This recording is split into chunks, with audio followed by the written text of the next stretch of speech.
Lungsod ng Tabaco sa Albay, isinailalim sa state of calamity dahil sa patuloy na pag-aalboroto ng Bulkang Mayon.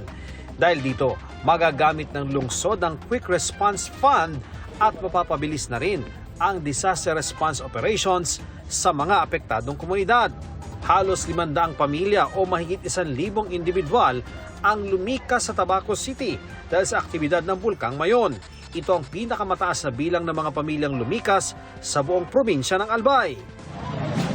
Suspect sa pang-hold up at panggugulpi sa isang Japanese national sa Parañaque noong weekend, arestado na.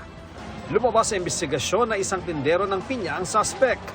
Na-recover ng pulisya ang mga kagamitan ng dayuhan maliban sa ninakaw na pera.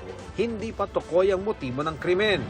Maharap sa patong-patong na reklamo ang suspect na wala pang pahayag. Para sa GMA Integrated News, ako si Ian Cruz, ang inyong saksi. Mga kapuso, maging una sa saksi. Mag-subscribe sa GMA Integrated News sa YouTube para sa iba't ibang balita.